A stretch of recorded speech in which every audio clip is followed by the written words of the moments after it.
Hello self solutions എന്ന YouTube ചാനലിലേക്ക് നിങ്ങൾക്കെല്ലാവർക്കും സ്വാഗതം. ഞാൻ ഇന്നിവിടെ പറയാൻ പോകുന്നത് മൊബൈലിൽ ചാർജ് കയറാൻ ആവശ്യമായ പോയിൻറ്റുകൾ എങ്ങനെ നമുക്ക് വളരെ ഈസി ആയിട്ട് ട്രേസ് ചെയ്യാൻ പറ്റും, പ്രത്യേകിച്ച് പോസിറ്റീവ് വോൾട്ടേജ് എവിടെയാണ് കയറുന്നതെന്ന് എങ്ങനെ അറിയാൻ പറ്റും എന്നുള്ളതിനെക്കുറിച്ചാണ് ഇന്നത്തെ വീഡിയോ ആദ്യം മുതൽ അവസാനം വരെ ശ്രദ്ധിച്ച് കാണുക. അപ്പോൾ നമുക്ക് നേരെ വീഡിയോയിലേക്ക് കിടക്കാം.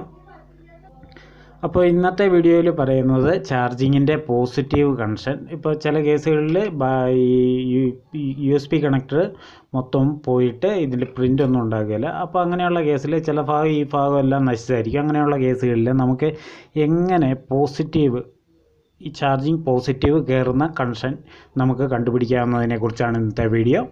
അപ്പോൾ ഇങ്ങനെ ഒരു കേസ് കിട്ടിയാൽ ആദ്യം നിങ്ങൾ ചെക്ക് ചെയ്യേണ്ടത് വി ബസ് അല്ലെങ്കിൽ വി ചാർജിങ് എന്നെഴുതിയ ഒരു ഗോൾഡൻ ഡോട്ട് ബോർഡിൽ എവിടെയെങ്കിലും ഉണ്ടോ എന്ന് നിങ്ങൾ ശ്രദ്ധിച്ച് നോക്കണം. ഇതുപോലുള്ള ഗോൾഡൻ പോയിൻറ്റുകളിലാണ് അങ്ങനെ എഴുതിയേക്കാൻ സാധ്യതയുള്ളത്. അപ്പോൾ ഇങ്ങനെ എവിടെയെങ്കിലും എഴുതിയിട്ടുണ്ടോ എന്ന് ശ്രദ്ധിക്കുക. അങ്ങനെ ഉണ്ടെങ്കിൽ നിങ്ങൾക്ക് നേരിട്ട് പോസിറ്റീവ് ചാർജിങ് കണക്ഷൻ ജമ്പർ എടുത്ത് അങ്ങോട്ട് കൊടുക്കാവുന്നതാണ്. പിന്നെ രണ്ടാമതൊരു ഐഡിയ എന്ന് പറഞ്ഞു കഴിഞ്ഞാൽ, നിങ്ങൾ ചാർജിങ് മൾട്ടിമീറ്റർ കണ്ടിന്യൂറ്റി പ്രോബിലിട്ടതിന് ശേഷം മൾട്ടിമീറ്ററിൻ്റെ പോസിറ്റീവ് പ്രോബ് ഇവിടെ വയ്ക്കുക, അതായത് നെഗറ്റീവ് വയ്ക്കുക. നെഗറ്റീവ് വെച്ചതിന് ശേഷം ഞാൻ നിങ്ങളെ വരച്ച് കാണിക്കാം. ഇത് ഞാനിപ്പോൾ ചാർജിങ് കണക്ടർ വരച്ചിട്ടുണ്ട്. 5 പോയിൻറ്റുകളിലും നിങ്ങൾ 5 പോയിൻറ്റ് വേണ്ട, 4 പോയിൻറ്റുകളിൽ നിങ്ങൾ കണക്ഷൻ വെച്ച് നോക്കണം. അതിന് 5 പോയിൻറ്റ് വേണ്ട എന്ന് പറഞ്ഞതെന്ന് വെച്ച് കഴിഞ്ഞാൽ, ഇത് ഒരെണ്ണം നെഗറ്റീവ് ആയിരിക്കും, ഇതൊരു പോസിറ്റീവ് ആയിരിക്കും. അപ്പം നിങ്ങളിങ്ങനെ കണ്ടിന്യൂറ്റി ചെക്ക് ചെയ്യുക, എല്ലാ കണക്ഷനിലേക്കും ഉണ്ടോ എന്ന് നോക്കുക. ഈ രണ്ടാമത്തെ കണക്ഷൻ, അതായത് നെഗറ്റീവിനോട് ഏറ്റവും അടുത്തിരിക്കുന്ന കണക്ഷൻ ഇല്ലെങ്കിലും കുഴപ്പമില്ല. ഇത് ചില കേസുകളിലൊക്കെ, മിക്കവാറും കേസുകളിലൊക്കെ ഡമ്മി ആയിരിക്കും. ചില കേസുകളിൽ ഇത് നെഗറ്റീവായിട്ട് ജോയിൻറ്റഡ് ആയിരിക്കും. ഈ കണക്ഷൻ ഒരാവശ്യമുള്ള ഒരു കണക്ഷൻ അല്ല ഇത്, ഈ രണ്ടാമത്തെ കണക്ഷൻ. പിന്നെ പോസിറ്റീവ് കണക്ഷനാണ് ഇതിന് ആവശ്യം. പോസിറ്റീവ് കണക്ഷൻ നിങ്ങൾ ചെക്ക് ചെയ്യുക. പോസിറ്റീവ് കണക്ഷൻ നിങ്ങൾക്ക് വരുന്നത് ഇതിൽ കണ്ടിന്യൂറ്റി ഇല്ലെന്നൊരു ഇതിൽ വെച്ച് നോക്കിയിട്ട് കണ്ടിന്യൂറ്റി ഇല്ലെങ്കിൽ നിങ്ങൾ ശ്രദ്ധിക്കേണ്ട കാര്യം, ഇതിനടുത്ത്, അതായത് ചാർജിങ് കണക്ടറിനോടടുത്ത് ഏതെങ്കിലും ഭാഗത്ത് ഏതെങ്കിലും കപ്പാസിറ്ററിലോ ഡയോഡിലോ നിങ്ങൾ 2 സൈഡിലും ഇങ്ങനെ മൾട്ടിമീറ്റർ വെച്ച് നോക്കുക. എന്നിട്ട് നിങ്ങൾക്ക് 600 to 700 എവിടെയെങ്കിലും റീഡിങ് കാണിക്കുന്നുണ്ടോ എന്ന് നോക്കുക. അങ്ങനെ കാണിക്കുന്നുണ്ടെങ്കിൽ അവിടുന്ന് ഒരു ജമ്പർ വയർ എടുത്ത് വെച്ച് നിങ്ങൾക്ക് ഇങ്ങോട്ട് കൊടുക്കാൻ സാധിക്കും.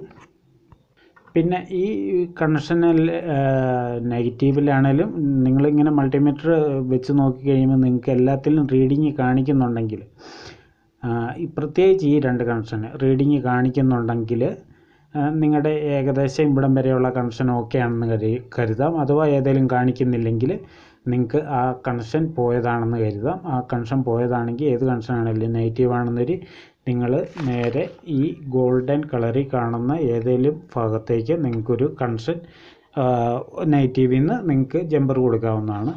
പിന്നെ ഈ 2 വയറുകളാണ്. ഈ 2 വയറുകൾ, ഇത് ചാർജിങ്ങിൽ വലിയ റോളില്ല. ഇതിൻ്റെ റോള് ഡേറ്റയുടെ കേസിലാണ്. അതായത് നമ്മൾ സോഫ്റ്റ്വെയർ ചെയ്യുന്നത് ചിലത് കണക്റ്റ് ആവാത്തത് ഒക്കെ വരുന്നത് ഇതുമായിട്ട് ബന്ധപ്പെട്ടാണ്. പിന്നെ നമുക്ക് കമ്പ്യൂട്ടറുമായിട്ട് കണക്ട് ചെയ്യുന്ന എന്ത് കേസും ഈ 2 ലൈനും കൂടെ ഇതിന് ബാധകമാണ്. ഇത് ഈ 2 ലൈനും എന്നാന്ന് വെച്ച് കഴിഞ്ഞാൽ, ഇത് ഡേറ്റ മൈനസ് ആണ്. ഡേറ്റ മൈനസിന് DM എന്ന് പറയും. ഡേറ്റ മൈനസ്, അത് ഞാൻ എഴുതിയേക്കാം. പിന്നെ ഈ DP എന്ന് പറയുന്ന ഒരു പോളും കൂടെ ഉണ്ട്. ആ പോള് ഡേറ്റ പോസിറ്റീവാണ്. അപ്പോൾ ഈ 2 പോളും കറക്റ്റായിട്ട്, ഈ 2 പോളും കൂടെ കറക്റ്റായിട്ട് വന്നാലേ ഇതിനകത്ത് നമുക്ക് USB കണക്റ്റ് ആക്കാൻ പറ്റുള്ളൂ. ആ കാര്യം കൂടി ഒന്ന് ശ്രദ്ധിക്കുക. USB കണക്റ്റ് ആക്കുന്നത് നിങ്ങൾക്ക് ഈ DM-ഉം DP-യും എവിടെയാണെന്ന് പറയാം. DM നിങ്ങൾക്ക് ഇങ്ങനെ ടെസ്റ്റിംഗ് പോയിൻ്റ് ഉണ്ടെന്ന് ഇതിൽ എഴുതിയിട്ടുണ്ടാകും. DM എന്ന് കറക്റ്റായിട്ട് എഴുതിയിട്ടുണ്ടാകും. അതാണ് ഡേറ്റ നെഗറ്റീവ്. പിന്നെ DP എന്ന് എഴുതിയിട്ടുണ്ടാകും. അതാണ് ഡേറ്റ പോസിറ്റീവ്. ആ 2 കണക്ഷനും കൂടെ ഉണ്ടെങ്കിൽ ഈ USB കമ്പ്യൂട്ടർ നമുക്ക് എന്തെങ്കിലും പിക്ചറോ കാര്യങ്ങളോ ഒക്കെ ഇതിലേക്ക് സേവ് ചെയ്യണേലോ ഇതിൽ നിന്ന് അങ്ങോട്ട് മാറ്റണേലോ ഒക്കെ നമുക്ക് ഈ 2 കണക്ഷനും കൂടെ കൂടിയേ തീരൂ. പിന്നെ ചാർജിങ്ങിൻ്റെ മിക്കവാറും കംപ്ലൈൻറ്റ് ഏതാണ്ട് മിക്കവാറും ഒരു 75% തന്നെ ചാർജിങ് കണക്ടറാണ്. ചാർജിങ് കണക്ടർ കറക്റ്റായിട്ട് ചെക്ക് ചെയ്യുക. ചാർജിങ് കണക്ടർ എന്തെങ്കിലും ഡൗട്ട് തോന്നിയ ഒരെണ്ണം മാറി നോക്കുക.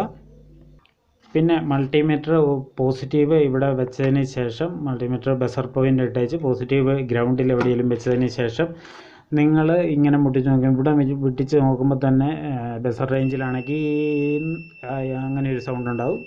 രണ്ടാമത്തേതും അതേ സൗണ്ട് തന്നെയാണ് കാണാൻ സാധ്യതയുള്ളത്.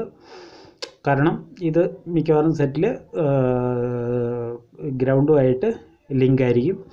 അല്ല ഒരു സൗണ്ടും ഇല്ലെങ്കിലും ഇത് കുഴപ്പമില്ല, ഇതിനെ നമ്മൾ മൈൻഡ് ചെയ്യുകയേ വേണ്ട ഈ ലൈൻ. പിന്നെ 3, 4 ലൈനാണ്. ഇതിൽ റീഡിങ് കാണിക്കുന്നുണ്ടോ എന്ന് നോക്കുക, ഇതിൽ റീഡിങ് കാണിക്കുന്നുണ്ടോ എന്ന് നോക്കുക. ഇത്രയും കാര്യങ്ങളാണ് ശ്രദ്ധിക്കേണ്ടത്. അഥവാ ഏതെങ്കിലും റീഡിങ് കാണിക്കുന്നില്ലെങ്കിൽ ഇത് കറക്റ്റായിട്ട് ഏതാണ് കാണിക്കാത്തതെന്നുള്ളത് ജമ്പർ കൊടുക്കുക. ഇനി ഇതെല്ലാം റീഡിങ് കാണിക്കുന്നുമുണ്ട്, എല്ലാം റീഡിങ് കറക്റ്റാണ്, പിന്നെയും കണക്റ്റ് ആകുന്നില്ല, കമ്പ്യൂട്ടറുമായിട്ട് കണക്റ്റ് ആകുന്നില്ല, ചാർജ് കയറുന്നില്ല, ഇങ്ങനെയൊക്കെയുള്ള പ്രശ്നമാണെന്നൊരു നിങ്ങൾ നേരെ ചാർജിങ് കണക്ടർ ഒരെണ്ണം മാറിയിട്ട് തന്നെ നോക്കുക. പിന്നെ വേറൊരു കേസ് പോസിറ്റീവും ഇതുപോലെ തന്നെ സെയിം ആണോ ബീപ്പ് അടിക്കുന്നത് നോക്കുക. എല്ലാത്തിലും ചിലപ്പോൾ ആണെന്നൊരു കാര്യം വന്നു കഴിഞ്ഞാൽ റീഡിങ് ഒക്കെ കാണിക്കും, ഇത് ഷോർട്ടാണോ എന്നും കൂടെ നോക്കുക. അപ്പോൾ ഇത്രയൊക്കെയാണ് ചാർജിങ്ങിനെ പറ്റി പറയാനുള്ളത്. അപ്പോൾ നിങ്ങൾക്ക് ഈ വീഡിയോ ഇഷ്ടപ്പെട്ടാൽ ലൈക്ക് ചെയ്യുക, സബ്സ്ക്രൈബ് ചെയ്ത് വയ്ക്കുക. ഞാൻ മൊബൈൽ സംബന്ധമായ ഒട്ടുമിക്ക വീഡിയോകളും ഈ ചാനലിലൂടെ ഇടുന്നതാണ്. അപ്പോൾ ഒരു പുത്തൻ കിടിലൻ വീഡിയോ ആയിട്ട് വരുന്നവരെ എല്ലാവർക്കും നന്ദി, നമസ്കാരം, ഗുഡ് ബൈ.